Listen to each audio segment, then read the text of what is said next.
할렐루야. 하나님의 사랑과 은총으로 오늘도 승리하는 하루, 그리고 승리하는 한 주간이 되기를 바랍니다. 오늘 5월 25일 월요일 아침입니다.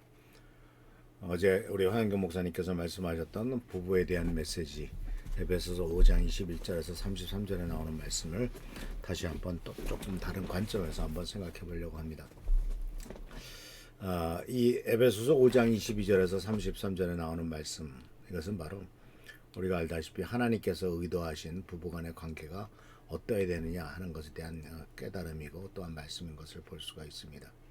이 말씀을 현대사회에 지금 또한 우리 한국에 지금 현재적으로 또한 가장 큰 이슈가 되고 있는 돌봄이라고 하는 관점에서 이 부부간의 관계를 한번 같이 생각해 보려고 합니다. 왜냐하면은 현대사회에서 가장 많이 무너진 곳이 관계이고, 관계가 깨졌고 또 공동체가 무너졌고, 그리고 또한 그 중심에는 바로 다른 데가 아니라 바로 가정의 위기가 있기 때문에 그렇습니다. 가정의 위기는 바로 꼭 이혼율을 얘기하지 않는다 할지라도 결혼하지 않는 청년들이 더 늘어나고, 또 각 가정마다 많은 문제점들이 있는 것을 우리들은 볼 때 현대사회야말로 정말 가정의 위기가 가장 큰 위기가 아닌가 생각합니다. 그리고 또한 그 가정이 무너졌을 때는 사실 다른 어떤 보다도 사회 전체가 무너져가는 이 같은 결과를 가져올 수 있음을 우리는 알고 있습니다. 그래서 오늘날 사람들은요, 사실 경제적으로는 매우 풍요로워지는 세상에 살고 있지만은 관계적으로는 점점점 메말라갑니다. SNS라고 하는 것을 통해서 많은 사람과 사이버 공간에서 연결되어 있지만 실제로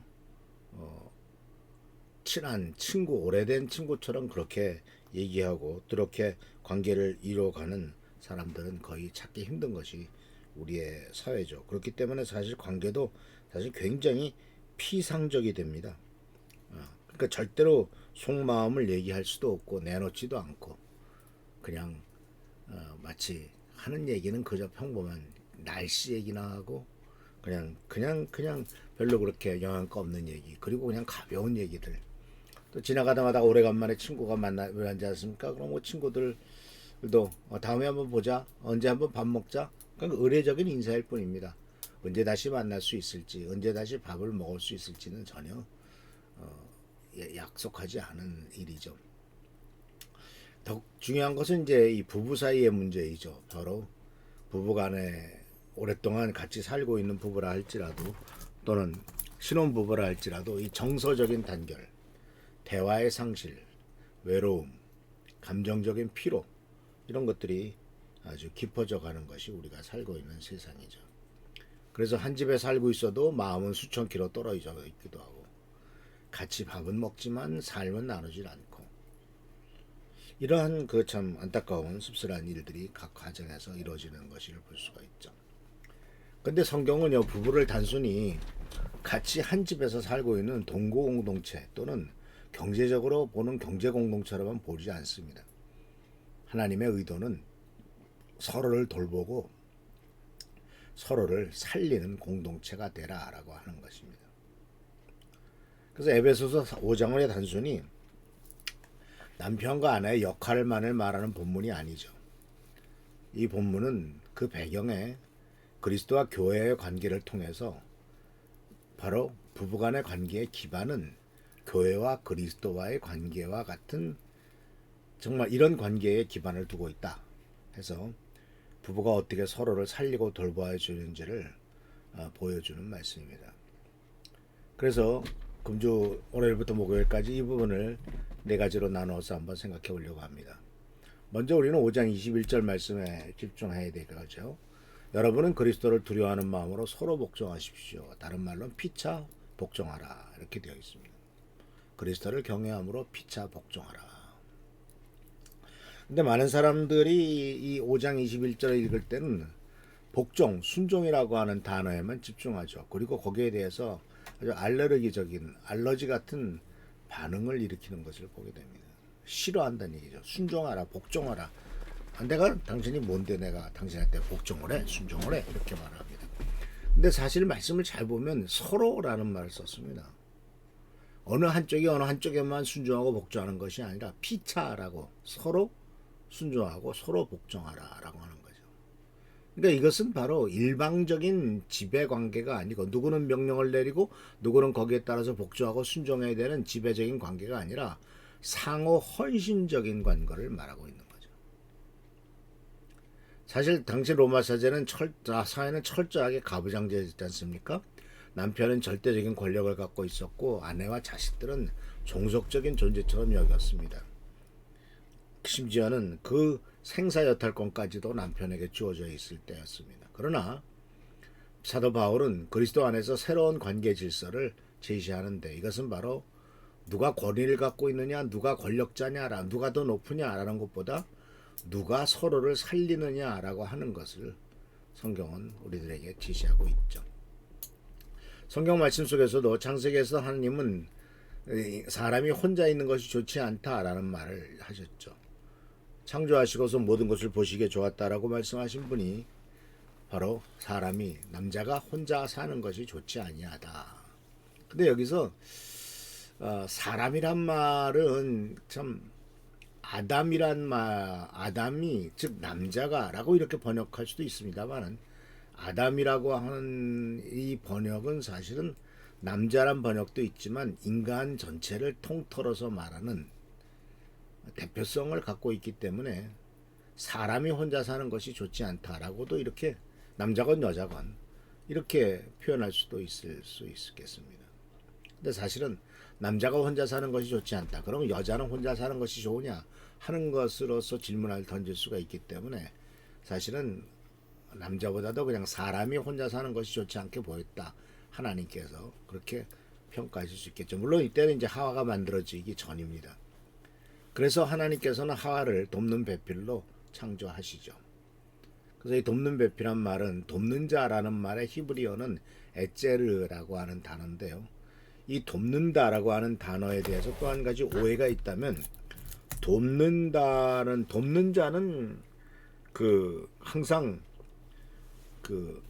제2차적인 존재, 다시 말하자면 열등한 조력자라고 생각하기가 쉽습니다만은 근데 돕는 자라는 말은 이 히브리어 에체르는 놀랍게도 하나님께서 하나님의 속성을 얘기할 때도 쓰여지는 단어죠.